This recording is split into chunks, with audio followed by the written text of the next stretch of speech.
Hi, this is Pat Ray from Pat's. Today is Partner Abuse Intervention. This is Wednesday.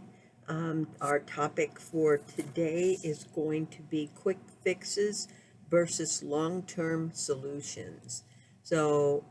First things first, please get a piece of paper, print your first and last name on there. I would like for you also to put the date and the type of group, which is paip, Partner Abuse Intervention Program.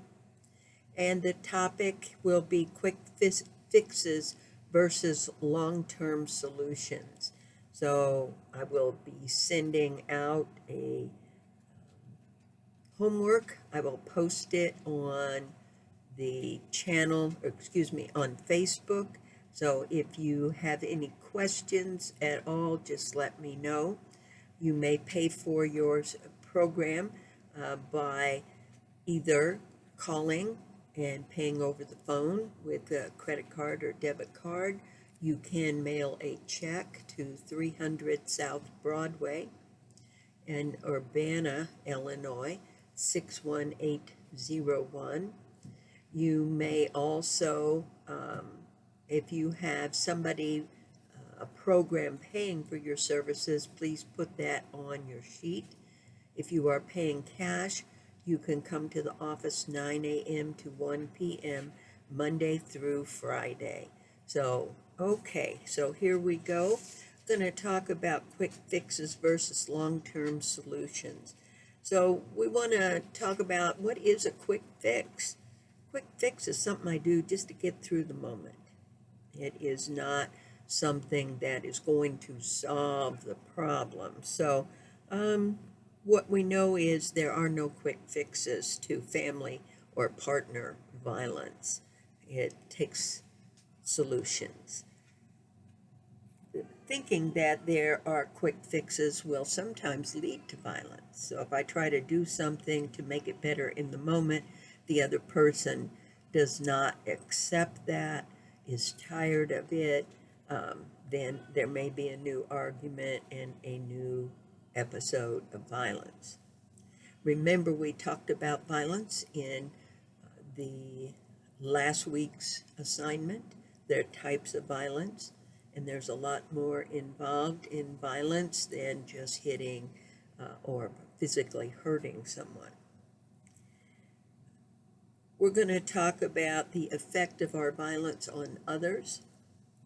So, examples from last week were fear, anger, distance, physical injury, psychological scars, self-blame, embarrassment, revenge, spitefulness, distrust, resentment, hate, shame, sarcasm, keeping secrets, loss of respect for yourself or for somebody loses respect for you, and there are many more. Mental, physical, emotional, economic, sexual, and spiritual are some of those. Playing mind games, manipulation, all of those. Okay, so let's say something happened. Let's say you lashed out at your partner and said or did something really hurtful to them or to your family member. What are some of the things, thinking back, that you have done to try to make it better in the moment? So on your paper, I want you to write down. List quick fix responses. For example, saying you're sorry. Oh, I'm sorry. You know I love you. I would never hurt you. I don't want to hurt you. Blah, blah, blah, blah, blah. Whatever it is, trying to make it better in the moment. Now, I want you to think deeply because I want more than one of these, okay? My puppy is in the house this morning. I'm sorry. She's going to make noise. Okay, so let us then think about it. Were there times when the quick fix didn't work anymore? In other words, I said, oh, I'm so sorry. Maybe I brought some made a big meal, cleaned the house, did whatever, and the person says, that's not enough. I'm tired of this. You always say that. You always say you're sorry. You always do this. And then it just goes back to the same thing. So I want you to list reasons why quick fixes don't work in the long term. Why quick fixes don't work.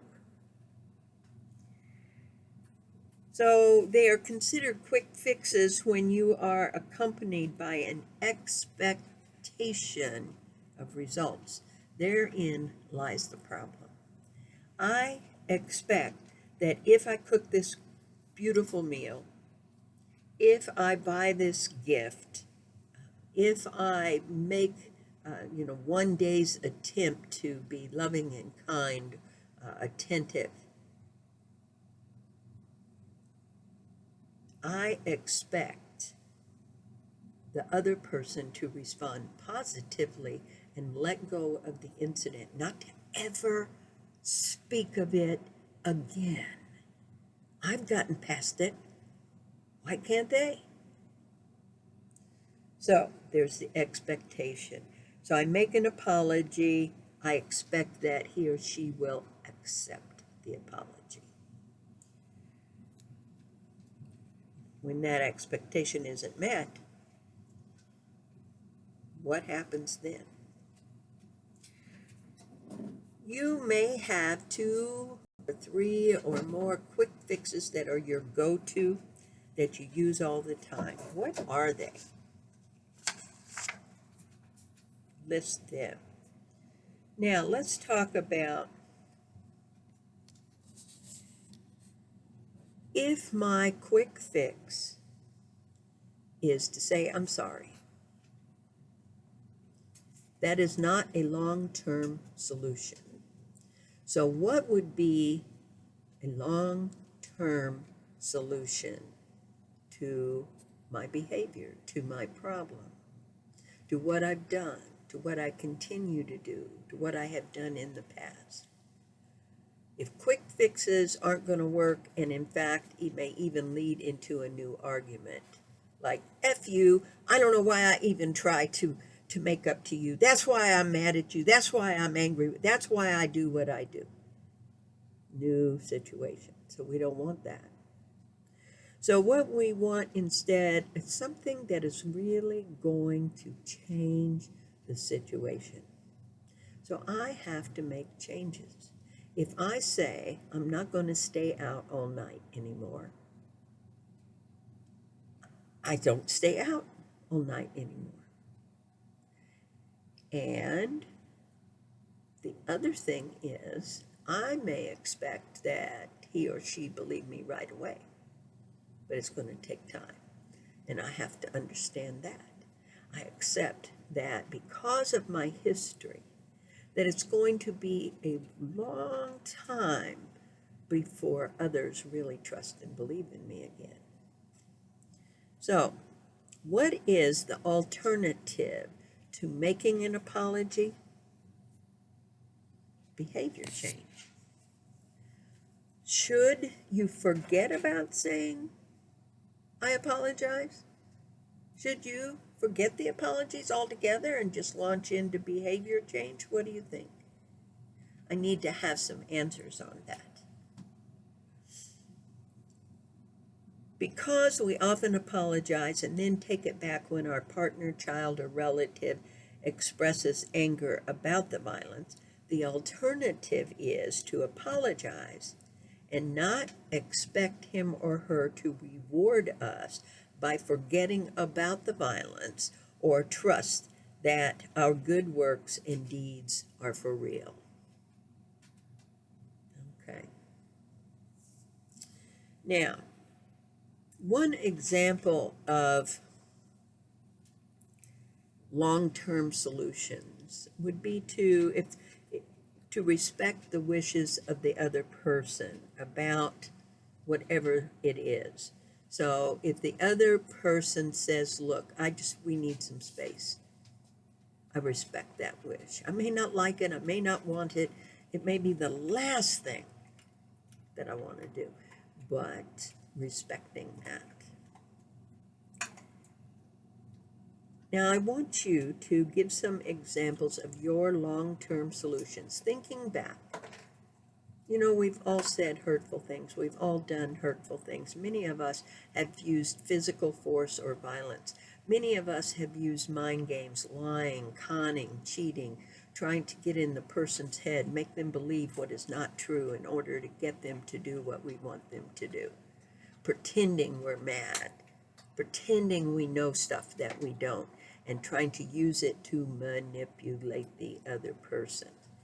That kind of thing does not go away overnight because it goes in the person's head and it stays there.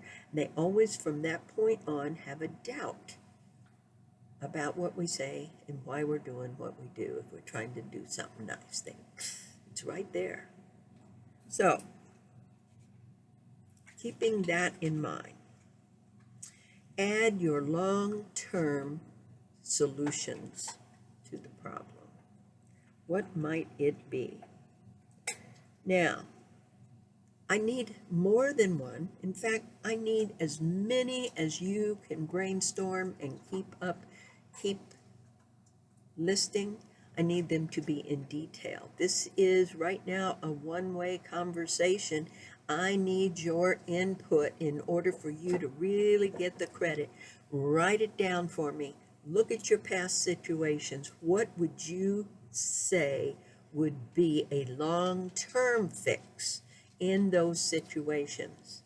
So list as many as you can. And then from that list, I want you to choose 2 of them from the list that you believe are most important for you to focus on in your relationships. Maybe it's honesty. Maybe it is follow through, keeping promises, whatever it might be.